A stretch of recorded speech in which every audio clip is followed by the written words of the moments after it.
ഞാൻ 11-ാം അധ്യായം 1 മുതൽ 57 വരെയുള്ള വാക്യങ്ങൾ. ലാസന്യം പറഞ്ഞു. ലാസന്യം പേരായ ഒരുവൻ രോഗബാധിതനായി. ഇവൻ മറിയത്തിന്റെ അവളുടെ സഹോദരിയായ മാർത്തയുടെയും ഗ്രാമമായ ബത്താനിയിൽ നിന്നുള്ളവനായിരുന്നു. ഈ മറിയമാണ് സുഗന്ധതൈലം കൊണ്ട് കർത്താവിനെ പൂശുകയും തന്റെ തലമുടി കൊണ്ട് അവന്റെ പാദങ്ങൾ തുടയ്ക്കുകയും ചെയ്തത്. ഇവളുടെ സഹോദരൻ ലാസറാണ് രോഗബാധിതനായത്. കർത്താവെ, ഇത് അവൻ സ്നേഹിക്കുന്നവൻ രോഗിയായിരിക്കുന്നു എന്ന് പറയാൻ ആ സഹോദരിമാർ അവന്റെ അടുക്കിലേക്ക് അയച്ചു. അത് കേട്ടപ്പോൾ യേശു പറഞ്ഞു, ഈ രോഗം മരണത്തിൽ അവസാനിക്കാനുള്ളതല്ല, പ്രത്യേക ദൈവത്തിന്റെ മഹത്വത്തിന് അതുവഴി ദൈവപുത്രന്റെ മഹത്വം പ്രാപിക്കുന്നതിന് വേണ്ടിയുള്ളതാണ്. യേശു മാർത്തയെയും അവളുടെ സഹോദരിയെയും ലാസറിനെയും സ്നേഹിച്ചിരുന്നു. എങ്കിലും അവൻ രോഗിയായി എന്ന് കേട്ടിട്ട് യേശു താൻ താമസിച്ചിരുന്ന സ്ഥലത്ത് തന്നെ 2 ദിവസം കൂടി ചെലവഴിച്ചു. അനന്തരം അവൻ ശിഷ്യന്മാരോട് പറഞ്ഞു, നമുക്ക് വീണ്ടും യൂദായിലേക്ക് പോകും. ശിഷ്യന്മാർ ചോദിച്ചു, ഒരു യൂദർ ഇപ്പോൾ തന്നെ നിന്നെ കല്ലറി അന്വേഷിക്കുകയായിരുന്നുവല്ലോ, എന്നിട്ട് അങ്ങോട്ട് പോവുകയാണോ? യേശു പ്രതികരിച്ചു, പകലിന് 12 മണിക്കൂറില്ലേ? പകൽ നടക്കുന്നവൻ കാൽ തട്ടി വീഴുന്നില്ല. ഈ ലോകത്തിന്റെ പ്രകാശം അവൻ കാണുന്നു. രാത്രി നടക്കുന്നവൻ തട്ടി വീഴുന്നു, കാരണം അവന് പ്രകാശമില്ല. അവൻ തുടർന്നു, നമ്മുടെ സ്നേഹിതനായ ലാസർ ഉറങ്ങുകയാണ്, അവനെ ഉണർത്താൻ ഞാൻ പോകുന്നു. ശിഷ്യന്മാർ പറഞ്ഞു, കർത്താവെ, ഉറങ്ങുകയാണെങ്കിൽ അവൻ സുഖം പ്രാപിക്കും. യേശു അവന്റെ മരണത്തെക്കുറിച്ചാണ് സംസാരിച്ചത്, എന്നാൽ നിദ്രയുടെ വിശ്രമത്തെക്കുറിച്ചാണ് അവൻ പറഞ്ഞതെന്ന് അവർ വിചാരിച്ചു. അപ്പോൾ യേശു വ്യക്തമായി അവരോട് പറഞ്ഞു, ലാസർ മരിച്ചുപോയി. നിങ്ങൾ വിശ്വസിക്കേണ്ടതിന് ഞാൻ അവിടെ ഇല്ലാത്തതിനാൽ നിങ്ങളെ പ്രതി ഞാൻ സന്തോഷിക്കുന്നു. നമുക്ക് അവന്റെ അടുത്തേക്ക് പോകാം. ദീദിമോസ് എന്ന തോമസ് അപ്പോൾ മറ്റു ശിഷ്യന്മാരോട് പറഞ്ഞു, അവനോടൊപ്പം മരിക്കാൻ നമുക്കും പോകാം. യേശു പുനരുദ്ധാനം ജീവനും. ലാസർ സംസ്കരിക്കപ്പെട്ടു. 4 ദിവസമാണ് യേശു അവിടെ എത്തിയപ്പോൾ അറിഞ്ഞു. യേശു ബത്തേനിയ ജെറുസലേമിനടുത്ത് ഏകദേശം 15 സദാദിയോൻ ദൂരത്തായിരുന്നു.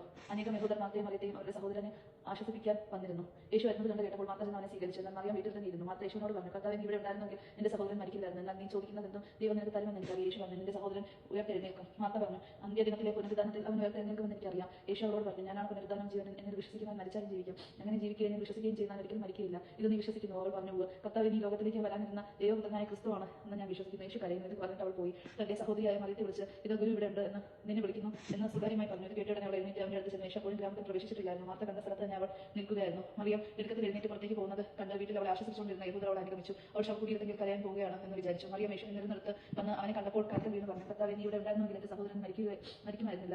അവളോട് കൂടി വന്ന യഹൂദർ കരയുന്നത് കണ്ടപ്പോൾ യേശു ആത്മാവിൽ നിലവിൽപ്പെട്ടുകൊണ്ട് അസ്വസ്ഥനായി ചോദിച്ചു, അവൻ അടക്കിയിരിക്കുന്നത് എവിടെയാണ്? അവർ അവനോട് പറഞ്ഞു, കർത്താവേ, വന്ന് കാണുക. യേശു കണ്ണീർ പൊഴിച്ചു. അപ്പോൾ യഹൂദർ പറഞ്ഞു, നോക്കൂ, അവൻ എത്രമാത്രം അവനെ സ്നേഹിച്ചിരുന്നു. എന്നാൽ അവരിൽ ചിലർ പറഞ്ഞു, അന്നെ കണ്ണു തുറന്ന ഈ മനുഷ്യൻ ഇവനെ മരണത്തിൽ നിന്ന് രക്ഷിക്കാൻ കഴിയുമായിരുന്നില്ല. ലാസറിനെ ഉയർപ്പിക്കുന്നു.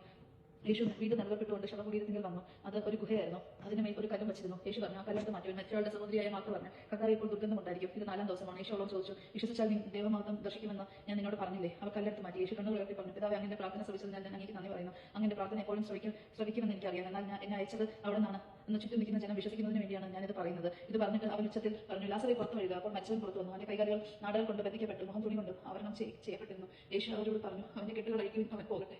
യേശുവിനെ വധിക്കാൻ ആലോചന. മറിയത്തിന്റെ അടുക്കൽ വന്നിരുന്ന യഹൂദരിൽ വളരെ പേർ അവൻ പ്രവർത്തിച്ചത് കണ്ട് അവനെ വിശ്വസിച്ചു. എന്നാൽ അവരിൽ ചിലർ ചെന്ന് യേശു പ്രവർത്തിച്ച കാര്യങ്ങൾ ഫരിസേയരോട് പറഞ്ഞു. അപ്പോൾ പുരോഹിത പ്രമുഖന്മാരും ഫരിസേയരും ആലോചന സംഘം വിളിച്ചുകൂട്ടി പറഞ്ഞു, നാം എന്താണ് ചെയ്യേണ്ടത്? ഈ മനുഷ്യൻ വളരെ അധികം അടയാളങ്ങൾ പ്രവർത്തിക്കുന്നുവല്ലോ. അവനെ നാം ഇങ്ങനെ വിട്ടാൽ എല്ലാവരും അവനിൽ വിശ്വസിക്കും. അപ്പോൾ റോമാക്കാർ വന്ന് നമ്മുടെ വിശുദ്ധ സ്ഥലത്തെയും ജനത്തെയും നശിപ്പിക്കുക. ഒരുവനും ആ വർഷത്തെ പ്രധാന പുരോഹിതനായ കയാഫസ് പറഞ്ഞു, നിങ്ങൾക്ക് ഒന്നും അറിഞ്ഞുകൂടാ. ജനം മുഴുവൻ നശിക്കാതിരിക്കാനായി അവർക്ക് വേണ്ടി ഒരുവൻ മരിക്കുന്നത് യുക്തമാണെന്ന് നിങ്ങൾ മനസ്സിലാക്കുന്നില്ല. അവൻ ഇത് സ്വമേധയോ പറഞ്ഞതല്ല. പ്രത്യേക ഈ വർഷത്തെ പ്രധാന പുരോഹിതൻ എന്ന നിലയിൽ ജനത്തിന് വേണ്ടി യേശു മരിക്കേണ്ടിയിരിക്കുന്നു എന്ന് പ്രവചിക്കുകയായിരുന്നു. ജനത്തിന് വേണ്ടി മാത്രമല്ല, ചിത്രക്കിടക്കുന്ന ദൈവമക്കളെ ഒരുമിച്ച് കൂട്ടുന്നതിന് വേണ്ടിയും അന്ന് മുതൽ അവനെ വധിക്കാൻ അവർ ആലോചിച്ചുകൊണ്ടിരുന്നു. അതുകൊണ്ട് യേശു പിന്നീട് ഒരിക്കലും യഹൂദർക്കിടയിൽ പരസ്യമായി സഞ്ചരിച്ചില്ല. അവൻ പോയി മരുഭൂമിക്കടുത്തുള്ള എഫ്രിയാം പട്ടണത്തിൽ ശിഷ്യരോട് വസിച്ചു. യഹൂദരുടെ പെസഹ തിരുനാൾ അടുത്തിരുന്നു. ഗ്രാമങ്ങളിൽ നിന്ന് വളരെ പേർ തങ്ങളെ തന്നെ വിശദീകരിക്കുന്നതിനായി പെസഹയ്ക്ക് മുൻപേ ജെറുസലേമിലേക്ക് പോയി. അവർ യേശുവിനെ അന്വേഷിച്ചുകൊണ്ട് ദേവാലയത്തിൽ വെച്ച് പരസ്പരം ചോദിച്ചു, നിങ്ങൾ എന്ത് വിചാരിക്കുന്നു?